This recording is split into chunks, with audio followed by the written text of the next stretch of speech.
And the whole time I've been here, I've been like, you know, I could go home and I could try to explain it to people, but it's never going to quite do.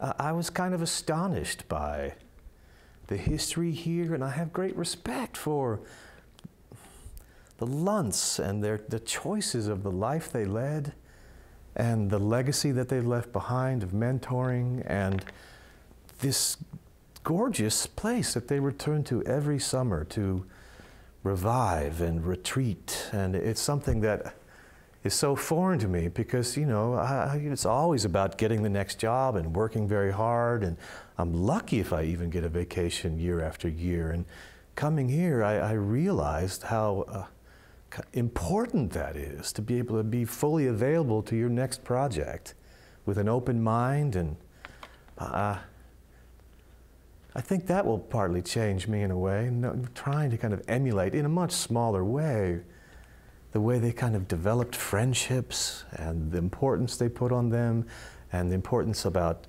rest and clearing their head and being available to the next direction they were going to go. I don't think there's a program like it. I don't think actors are used to being treated like this, really.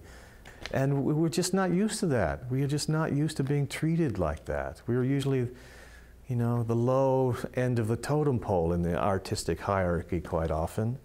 And it's always like a ticking clock, which is always about getting a result very quickly. It's got to be art yesterday.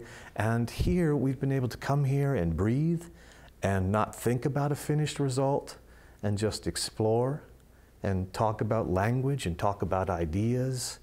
With a man, an esteemed scholar like Barry, and fantastic actors all around the room that have a different bag of experiences to bring into the room with a whole different range of characters that they've played, different types of actors, and just getting that melting pot into a room and to be talking about the world's greatest playwright, or certainly one of them, is just so rare and so valuable for those of us that do this stuff for a living, to be able to take the time to do that without the pressure cooker. Oh, my offense is rank. It smells to heaven. It hath the primal eldest curse upon't, a brother's murder. Pray, can I not? Though inclination be as sharp as will, my stronger guilt defeats my strong intent.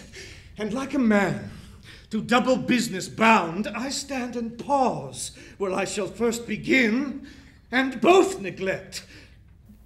So if Hamlet has figured out that you did it, how could he have figured that out? You don't know that a ghost came to him, right?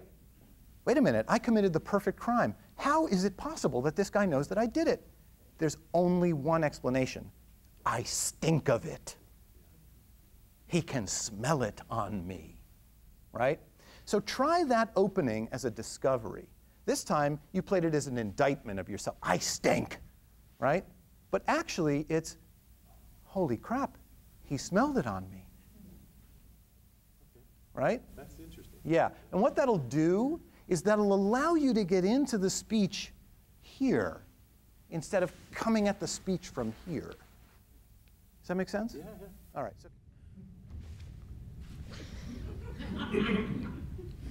Oh, my offense is rank. It smells to heaven. It hath the primal eldest curse upon't, a brother's murder. Pray, can I not? Though inclination be as sharp as will, my stronger guilt defeats my strong intent, and like a man to double business bound, I stand and pause where I shall first begin, and both neglect. Be soft as sinews as the newborn babe.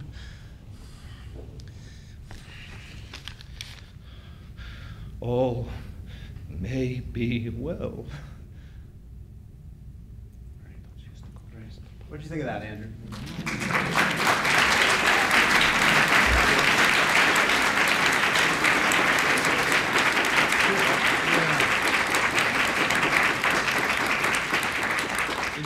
Barry, it just makes me think more.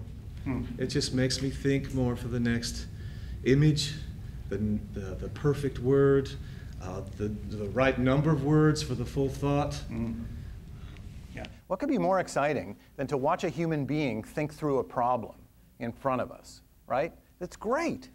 We want to see that. There's a guy with a problem right here. He says, like a man to double business bound, I stand in pause where I shall first begin and both neglect. I'm supposed to be doing two things at the same time, you know? I'm changing my baby's diaper, and there's somebody at the door. And I don't know what to do first, right? So I better think of a plan. All right, I'll tuck the baby under this arm, and then I'll walk over to the, right? What could be more exciting than to watch somebody come up with the solution to a problem in front of us, because we don't know where he's going to go. And then we're surprised by the path that he takes. Anyway, thank you, Andrew. That's great.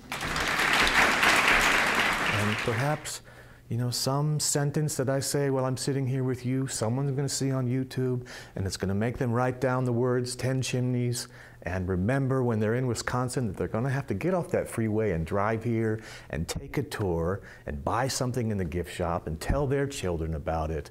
And all of my colleagues that are here, all 9 of us, they're going to go back to cities that cover this nation in great theater towns, and they're going to tell people. They're going to tell everybody in their next show that they do. I'm sure it's going to come up in conversation over a 10-minute break, or when they're in tech and all sitting in the green room on a break. The Lunts are going to live.